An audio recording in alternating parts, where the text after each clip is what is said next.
Muito bem, então já entendemos que nós temos que respeitar, né, o nosso perfil de risco.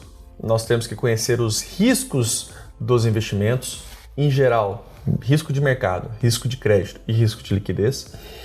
E aí a gente agora tem a nossa expectativa. Eu quero o meu retorno, eu quero ganhar dinheiro, né, com investimentos. Ora, boras, eu economizei, foi tão difícil ali controlar o meu orçamento, gastar menos do que eu ganho, ser disciplinado, não antecipar futuro, enfim, fiz toda a minha tarefinha de casa, agora eu quero ganhar dinheiro com os meus investimentos. Como é que eu faço? Quais são os caminhos para isso?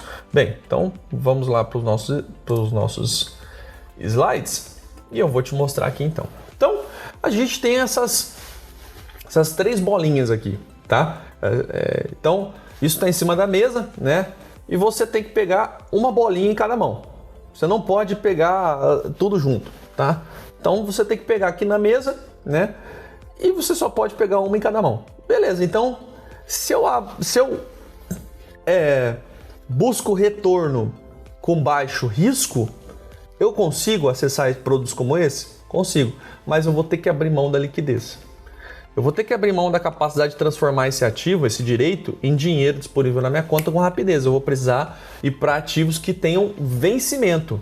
E às vezes um vencimento de médio e longo prazo. 5 anos, 7 anos, 10 anos. Se eu estou buscando retorno e liquidez, eu posso ter ativos nesse sentido? Posso. Uma ação, por exemplo, você pode transformar essa ação em dinheiro, em 2 dias esse dinheiro está disponível na sua conta lá na corretora. E ela tem potencial de valorização? Tem. Tem o risco de se desvalorizar, perder dinheiro? Tem também. Mas ela tem um potencial de valorizar, não tem? Tem. Então eu posso conseguir pegar aqui liquidez e retorno. E o risco? Eu consigo pegar ele também? Não consigo. Embora existam mecanismos que a gente possa usar para proteger a carteira, para evitar perdas, etc. E nós temos mais cursos aqui que te ensinam sobre isso, mas ainda assim, a nossa ilustração, obviamente que esse aqui é um slide para fins didáticos, para te ilustrar o quão é importante você ter essa consciência dentro da sua carteira. Se eu escolho por proteger o risco e ter liquidez, eu vou abrir mão de retorno, por exemplo.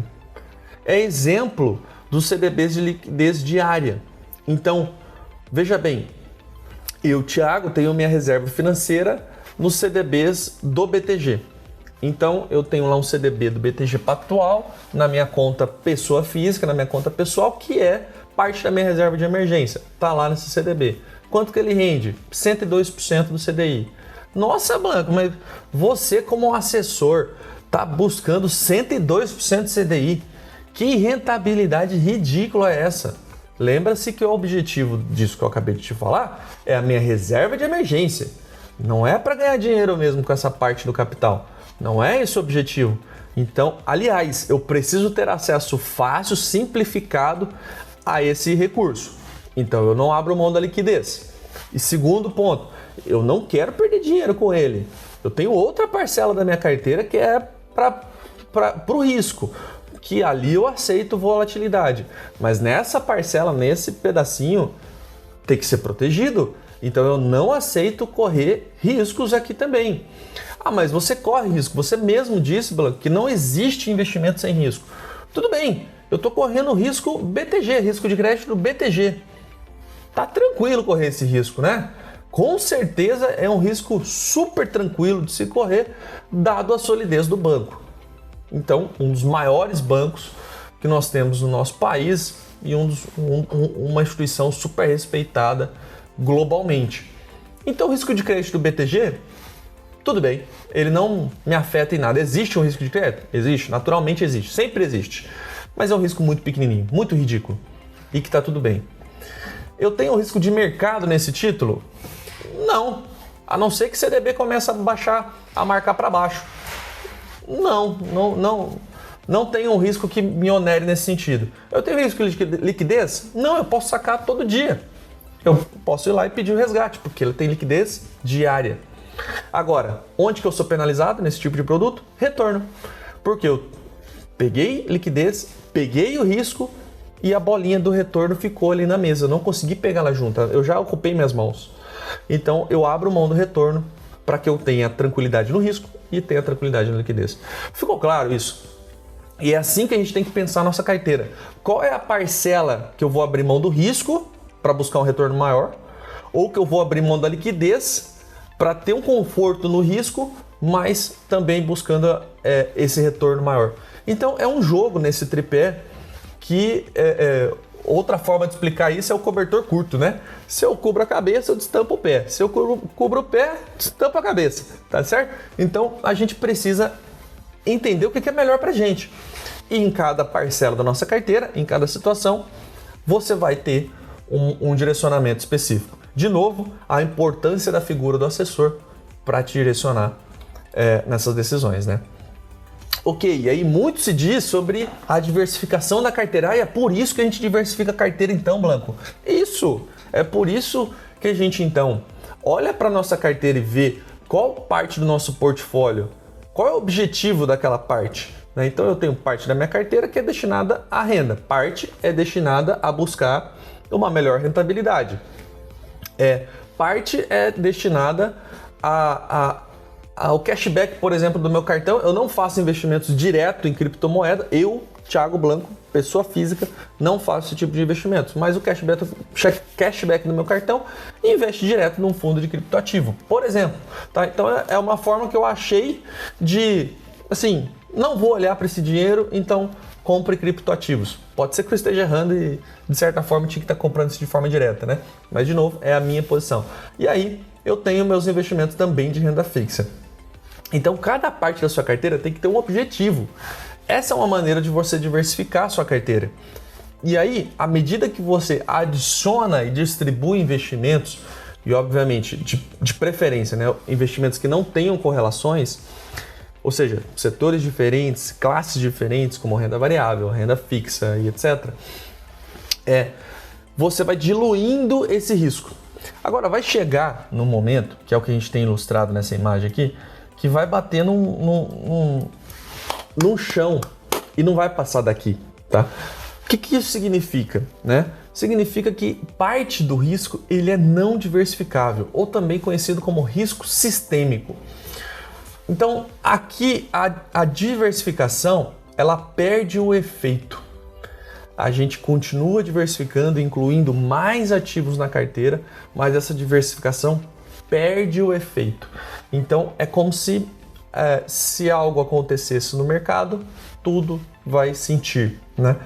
E a gente tem um exemplo que mundo afora sentiu, que foi a pandemia, né? Então, na pandemia, todas as classes de investimentos sentiram algum tipo de volatilidade. Umas em maior grau, né? E outras em menor grau, mas todas elas sentiram. Então, não importa em qual classe de ativo você estava, não importa em qual setor, não importou nada. No primeiro momento da pandemia, depois sim, os setores foram se deslocando, foi se realocando e etc. E a vida econômica voltou, né, ali na bolsa de valores, ali no mercado de investimentos, voltou à naturalidade. Agora, no primeiro momento, houve-se um choque em todas as classes e isso afetou o desempenho de todos e qualquer produto de investimento, tá?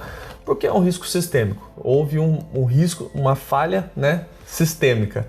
Houve uma falha na Matrix aí, né? Tá certo?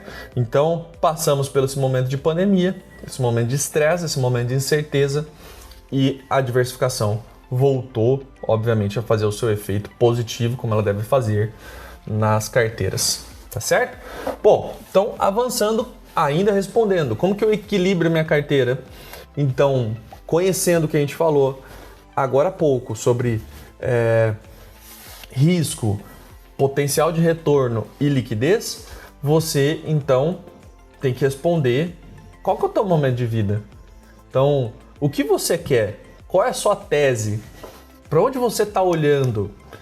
E o nosso trabalho na Sacre, tanto aqui com os cursos e especialmente com a nossa assessoria, é justamente te ajudar a encontrar o equilíbrio, o centro desses momentos, conciliando o teu perfil com o seu momento de vida, com o teu olhar, tua expectativa para o futuro e também olhando a economia, o que está acontecendo. Então a gente vai olhar para fora, vamos ver o cenário econômico, vamos entender o seu momento de vida e vamos entender o seu perfil. Baseado em tudo isso, a gente vai conseguir tomar boas decisões. É assim que você vai estruturar a sua carteira de investimentos e de uma maneira que você tenha boas condições.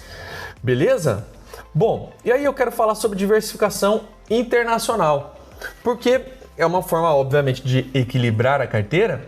E vamos começar falando primeiro dos gringos e depois a gente vem aqui para o Brasil.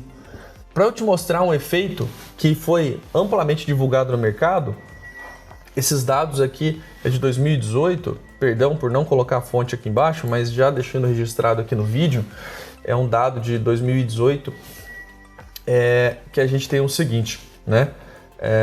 Então a Ásia investia cerca de 16%, todo o volume, né, da Ásia de investimentos, cerca de 16% era alocação internacional. Então a Ásia investindo fora da Ásia. Então 16% dos investimentos dos asiáticos era fora da Ásia, tá? Nos Estados Unidos, 25%. Então 1/4 de todo real, né, no caso dólar, investido nos Estados Unidos, 1/4, 25%, é fora dos Estados Unidos, em algum lugar do mundo. No Chile, 39% dos investimentos dos chilenos é feito fora do Chile e o restante é alocação doméstica. Quanto que você acha que é no Brasil? Você pode pausar esse vídeo, pensar um pouco, dar uma pesquisada na internet e eu vou avançar aqui. O Brasil investe menos de 1%. Os brasileiros investem menos de 1% fora em diversificação internacional. Será que o nosso país é tão bom assim, tão excelente, que a gente está fora das principais economias do mundo? Vou tirar Chile da conta aqui, mas se a gente se concentrar na Ásia e no mercado americano, né, só para fins de ilustração, né, a nossa bolsa tem cerca de 500 empresas, menos de 500 empresas, mas vamos ficar no número de 500, tá? E nos Estados Unidos não existe só uma bolsa, mas 2 bolsas e a gente tem mais de 3.000 empresas listadas lá nos Estados Unidos, né? Só a Apple, ou a gente poderia pegar a Alphabet, que é a dona da Google, ou a Amazon, qualquer outra empresa dessa, já é praticamente o valor da nossa bolsa inteira aqui no Brasil. Por que eu estou mostrando esse slide para ti? Para você ter essa consciência de que existe sim um mercado super robusto brasileiro, que você pode investir sem sair do Brasil, mas é importante que você também olhe para fora, porque existe um horizonte, um universo, um mundo inteiro de investimentos que você pode fazer. E novamente entra a figura do assessor. E aqui mesmo, na Sacra Educação, você tem cursos que você pode aprender sobre esses produtos internacionais, sobre como tomar as melhores decisões para investir lá fora e qual é o veículo, qual é a melhor forma de você fazer esse investimento. Tá certo? Bem, essa foi a nossa aula sobre equilibrando a carteira, como que eu equilibro, quais são os princípios, né? O tripé ali, risco, retorno e liquidez. Quando eu não adianta mais eu diversificar para equilibrar a carteira, porque isso a gente já está falando de risco sistêmico, e a importância de se olhar para fora, não só para as oportunidades no Brasil, domésticas, né, mas também as alocações internacionais. E nós temos N veículos para que você, e todos bons, né? Todo veículo tem seu pró e contra. Então, você tem que encontrar aquele que é melhor para você, tá? Mas todo produto de investimento tem o seu ponto positivo, o seu ponto negativo, e você tem que encontrar o que faz mais sentido para você. Tá certo? Essa foi a nossa aula, então, equilibrando a carteira, e continue aqui comigo.